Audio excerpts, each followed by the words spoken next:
Bonsoir et bienvenue sur la chaîne du culte du dé. J'espère que je vais réussir à faire la vidéo, ça fait 7 fois que je fais le lancement. Donc aujourd'hui je vais vous présenter Burnout. Burnout c'est cette boîte ici. C'est une boîte d'extension pour le jeu Eden, donc le jeu post-apocalyptique d'escarmouche et donc de figurines français Eden. Je vous avais fait une vidéo il y a plus d'un an je crois sur ce livre de règles. Et Burnout, eh bien, c'est tout simplement une boîte qui va vous permettre de jouer avec les règles d'Eden dans un mode de campagne à la Necromunda ou à la Mordaine. Donc, vous avez Hugo Nives qui a proposé ces règles-là à Morande, et puis avec Pierre Guillauget, ils ont fait cette boîte. Il y a d'autres illustrateurs, enfin, il y a des illustrateurs en plus, il y a des sculpteurs, etc., des relecteurs, des testeurs.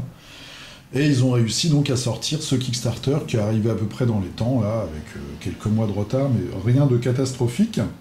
Et on vient de le recevoir, donc il y a déjà plein de gens sur les forums qui l'ont, et puis on va l'avoir ici dans une semaine ou deux peut-être, pour les derniers, on va dire. Je vais vous montrer ce qu'il y a dans la boîte. Je vais vous montrer un petit peu, il y a quelques figurines bonus, et puis comment ça fonctionne, un peu les règles, et puis moi ce que j'en pense. Alors déjà, vous avez du matériel pour mettre en place vos parties, et ça c'est vraiment, moi je trouve que c'est un des gros points forts. Eden, déjà le jeu d'escarmouche, ça se joue sur une boîte, sur une table, pardon, 60 par 60, et dans la boîte vous avez comme ça 4 grandes tuiles, recto verso, donc il y a un côté plutôt industriel avec comme un site abandonné, vous voyez, avec un sol couleur béton et puis gagné peu à peu par la mousse, le lichen, des débris, etc. Et de l'autre côté quelque chose d'un peu plus désertique.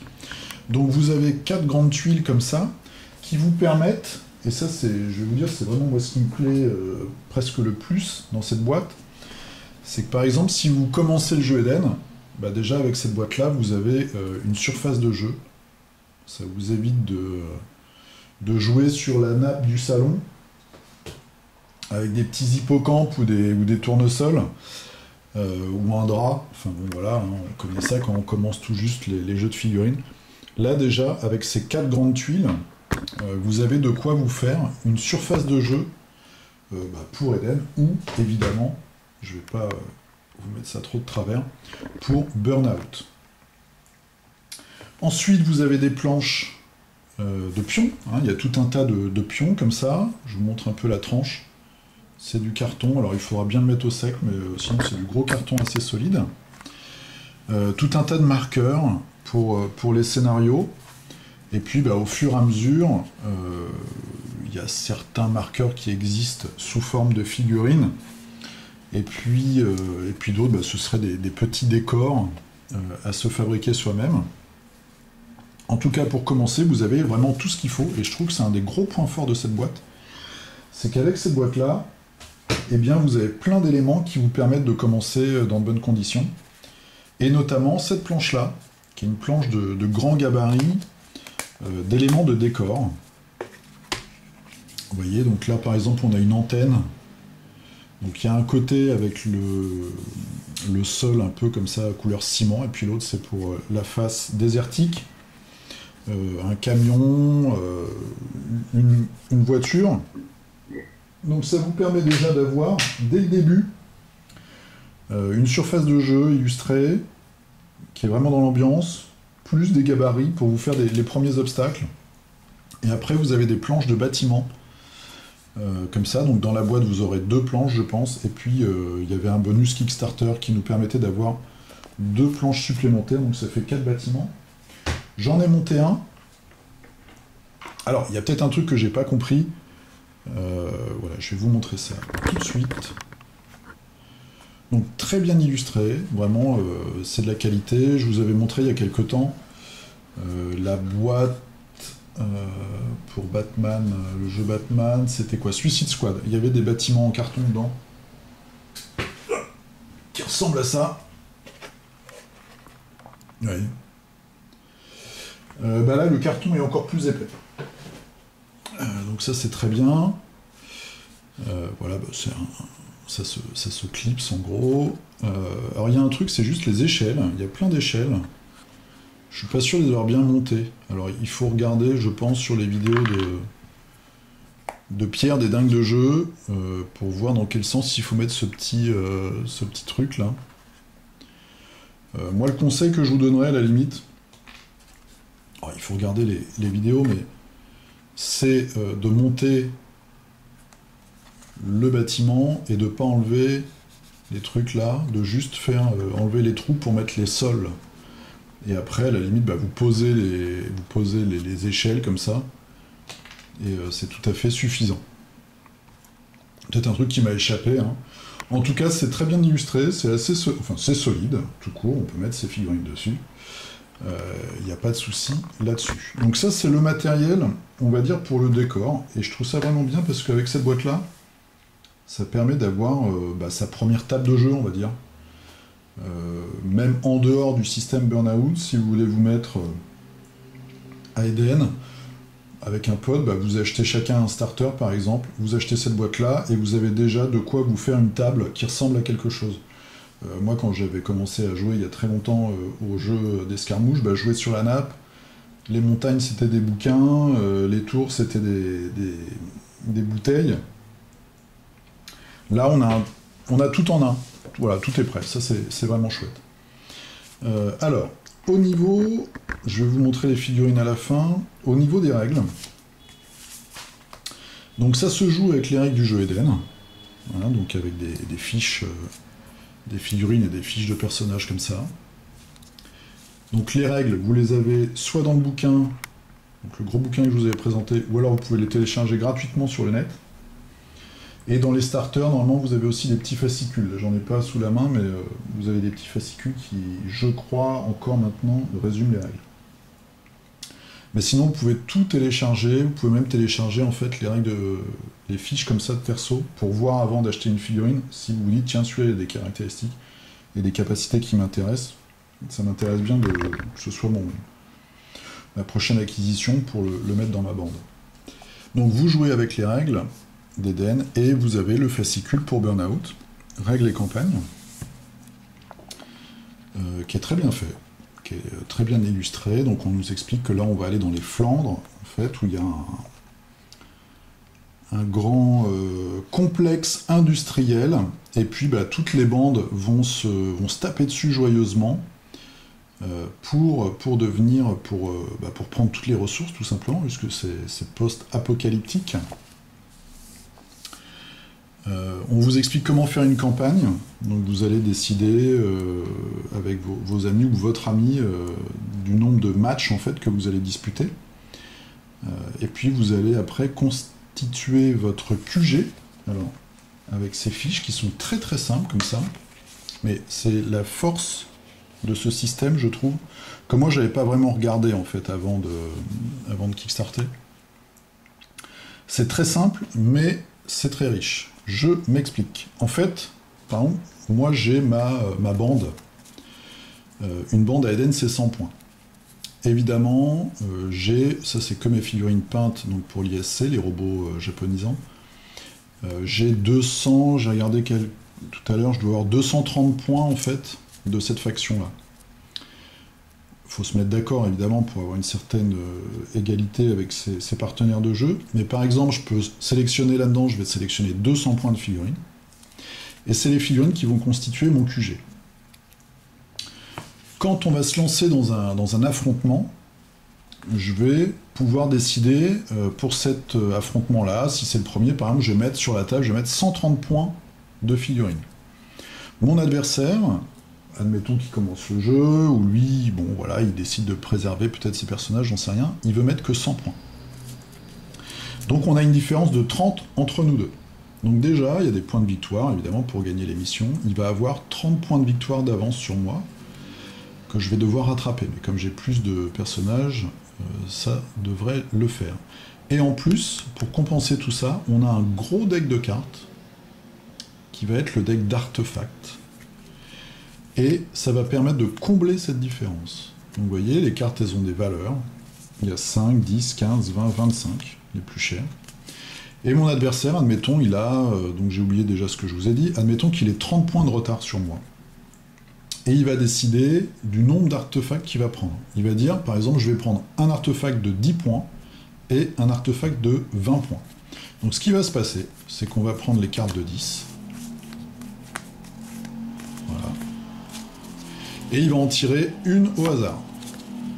Voilà. Par exemple, il va avoir, pour 10 points, il va avoir le droit de mettre dans sa bande le chien, qui est Flash, qui est un chien, donc on a un token, il y a une figurine aussi, mais on a de toute façon un token dans la boîte, qui va venir s'ajouter à sa bande.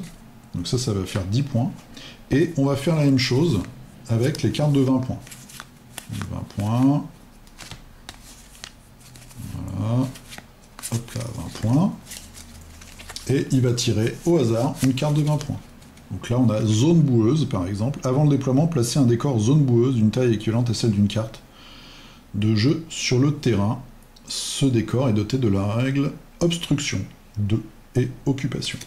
Donc ce qui veut dire qu'il va pouvoir m'embêter dans mon déploiement et dans mon mouvement par rapport aux objectifs qu'il va avoir sur le terrain. Et ça va me donner un malus, en fait, pour commencer la partie. Comme s'il avait un pouvoir. Donc ça, c'est très sympa. Et comme vous voyez, vous avez un gros tas de cartes. Donc ce qui est bien, c'est qu'en fait, on va avoir de la diversité et qu'à chaque fois, ce sera différent. Vous avez aussi des personnages qui vont être blessés. Et dans ce jeu, on garde les blessures d'une partie à l'autre. Si je prends une carte de perso, pour Eden, vous voyez que j'ai des points, et à chaque fois que je vais me prendre un coup, enfin un point de dégâts, je vais cocher un espace. Et à la fin de la mission, mes personnages ne vont pas se soigner automatiquement et complètement, il va falloir que soit ils se reposent entre deux missions, auquel cas ils vont pouvoir enlever juste un point de dégâts dans un de leurs membres, ou alors je vais pouvoir payer, avec la monnaie du jeu, pour les soigner. Et en plus, les robots, il y a une double peine, c'est que les robots, il faut toujours payer pour les réparer. Donc du coup, si vous n'avez pas assez de trésors de guerre, on va dire, vous pouvez être dans une situation où vous serez dans l'impossibilité de soigner complètement un personnage, où il sera vraiment trop amoché, vous n'aurez pas envie de l'envoyer à la bataille. Et si vous n'avez pas des figurines en stock, vous aurez peut-être, je sais pas, une bande qui fera 80 points par exemple, contre un adversaire qu'on aura 100, 110, 120, 130.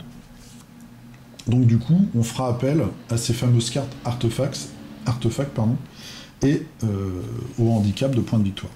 Donc ça, c'est un système qui est très très simple, et qui, grâce à ces cartes qui sont nombreuses, c'est un système qui peut se renouveler tout le temps. Donc je trouve que dans cette règle, ce qui est vraiment bien, c'est que c'est hyper simple dans le mécanisme, mais beaucoup de diversité, et beaucoup de renouvellement, donc ce qui fait que les parties ne seront jamais les mêmes. Donc ça, c'est l'explication du QG. Donc voilà, j'ai mes figurines de telle faction, ça construit mon QG, puis à chaque scénario, je décide d'en mettre tant ou tant de points sur la table. Ensuite, je vais avoir des scénarios dans le bouquin. Donc il y a combien? Il y a 19 scénarios, et après il y a des règles avancées avec des nouveaux scénarios. Bon, je ne vous montre pas vraiment le bouquin parce que je vais vous l'expliquer. Donc il y a toutes les règles évidemment. Mais comme je vous dis, c'est très simple, donc c'est très efficace. Dans un scénario, vous allez avoir des objectifs, vous allez avoir des caisses. Donc là, on a encore une fois un gros deck de cartes. Et quand vous allez ouvrir une caisse, vous allez tirer une carte tout simplement. Et il y a quelque chose dedans. Donc là, par exemple, vous allez trouver un bouclier qui va vous donner une protection. Tiens, une autre carte. Là, on va trouver un fût radioactif qu'on va pouvoir balancer sur ses ennemis, etc., etc. Et vous avez tout un tas de choses. Donc ça peut être de l'alcool à brûler, ça peut être un outil, un cocktail molotov, une arme de lancer, ça peut être aussi une mauvaise rencontre. Et vous allez aussi avoir des caps. Donc les caps, c'est la monnaie du jeu. Vous allez tirer une carte à chaque fois. Vous pouvez ne rien trouver, comme vous pouvez trouver 5 caps ou 20, etc., etc.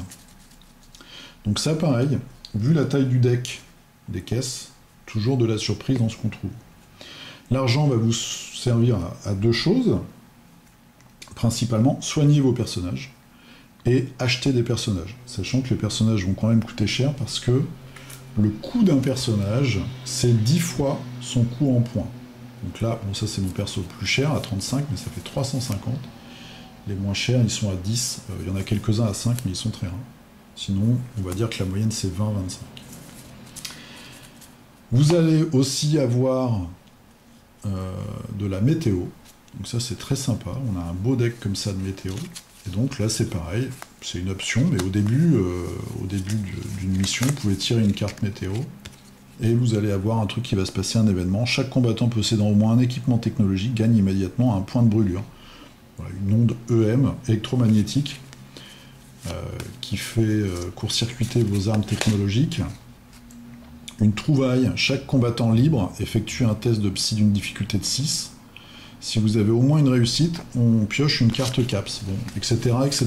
Il y a des pluies acides, il y a des vents contraires, une aurore boréale, pardon. Il peut se passer plein de trucs. Donc, encore une fois, beaucoup de diversité. Je vais assez vite, mais c'est pour vous expliquer un peu les choses. En plus des scénarios, vous allez avoir des objectifs secondaires. Donc vous tirez au début une carte objectif secondaire, et puis vous avez un truc en plus à faire qui peut vous rapporter des points de victoire. Le joueur marque 20 points de victoire s'il élimine le combattant adverse ayant la plus haute valeur en points. Voilà, un tas de petites missions comme ça. Vous faites votre partie, donc vous gardez la trace des blessures, et puis tous les 2 combats qu'un personnage effectue, sans mourir évidemment, c'est quand même assez dur de mourir, hein, parce que pour mourir il faut perdre tous ses points, donc il y a du boulot. Mais par contre on peut être blessé et ça peut vite vous coûter cher. Si vous avez un perso qui fait 2 combats, 2 missions, il peut avoir 1 point d'XP. Enfin, il gagne 1 point d'XP à chaque fois, donc ça lui fait 2 points. Et tous les 2 points, il va tirer une carte. Une carte XP, ça s'invente pas. 3 catégories de cartes XP. Vous avez les augmentations de caractéristiques, ou alors d'armure.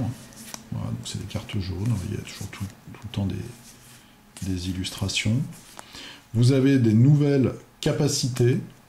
Donc là, vous allez carrément avoir en fait une capacité en plus. Ça peut être tout et n'importe quoi, hein. Vous avez plein de trucs, donc ça peut être une charge, savoir mieux se cacher, avoir des bonus quand on est isolé par rapport à ses petits collègues, pouvoir s'infiltrer, etc., etc. Et enfin, vous avez un tas équipement. Donc là, c'est pareil, vous voyez, fiole empoisonnée, une masse, un allié, ça peut être un chien, une arbalète, etc., etc. Vous avez tout un tas de trucs. Et vous voyez, encore une fois, gros paquet, donc beaucoup de diversité. À chaque fois qu'un personnage dans une campagne tire une carte, la carte, on l'enlève, en fait. Donc on va le garder avec son perso. Donc ce qui fait que 2 personnages au sein d'une même campagne, donc c'est-à-dire de joueurs différents, n'auront pas les mêmes améliorations. Ça aussi, c'est très bien. Qu'est-ce que je voulais vous dire d'autre là-dessus? Oui, alors il y a une dernière chose, c'est que quand vous avez de l'expérience, votre valeur de personnage augmente. Vous avez la valeur ici. Et bon, il y a beaucoup de 5 points, 10 points, etc., etc. Ça permet d'avoir toujours des affrontements qui sont équilibrés. Donc même si vous avez une bande qui gagne avec des personnages qui réussissent à faire plusieurs missions d'affilée sans être trop blessés, etc., grâce à ce système d'artefacts et de différence en points de victoire, de handicap en points de victoire, on aura toujours des affrontements qui vont être équilibrés. Et ça, c'est très très intéressant. Donc voilà, en gros, c'est les règles pour le mode campagne. Donc il y a des petits raffinements, hein. Ça vous apprend aussi tout ce qui est déplacement en 3D, donc sauter par-dessus un trou, monter à une échelle, etc., etc. Vous avez des petites règles en plus des règles classiques, on va dire, d'Eden. Donc un système de jeu, enfin des règles additionnelles extrêmement simples, mais qui sont rendues intéressantes et surtout qui vont se renouveler tout le temps, qui vont avoir beaucoup de variété, grâce au gros deck de cartes. Et ça, je trouve que c'est bien. Voilà. Donc pour en finir avec ce Kickstarter, grâce au Kickstarter, on a eu des bonus. La boîte va arriver dans le commerce, je pense, le mois prochain ou peut-être au mois de mars. Donc vous aurez tout ce que je vous ai montré. Vous aurez 2 bâtiments. Donc les 4 tuiles pour la table, les gabarits, les pions. Et puis avec le Kickstarter, bah, on a eu certains bonus, donc certains pions en fait, en résine. Donc là il y a une mission avec des jouets. Donc on a eu des petites figurines comme ça, qui sont super marrantes, qui feront des pions d'objectifs tout simplement. Voilà, donc un petit dinosaure, des petits jouets. On a aussi, bah, vous l'avez vu tout à l'heure sur les cartes, donc il y a un chien qui peut être un allié, il y a un suricate aussi qui, je crois, qui pique des trucs ou qui ouvre les caisses. Il y a un chat qui est super ennuyeux, qui donne des malus, je crois, aux ennemis.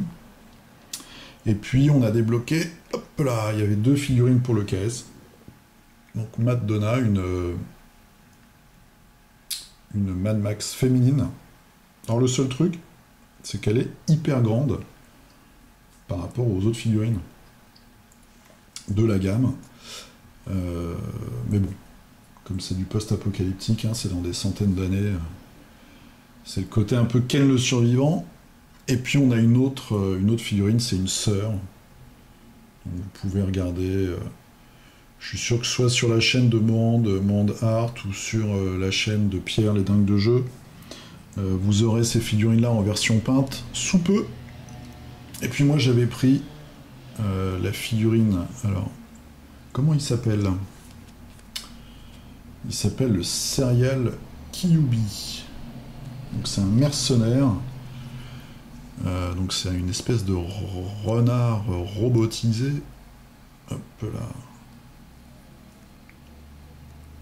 Voilà. Donc lui il est en plastique dur, les autres sont en résine, résine assez molle d'ailleurs. Je vais bien voir ce que ça donne. Donc ça c'est les figurines, bon ça je l'ai acheté, mais sinon les autres c'était des figurines bonus. Ils nous ont offert aussi, je crois comme il y a eu un peu de retard, ce mercenaire, qui est un lanceur de hache.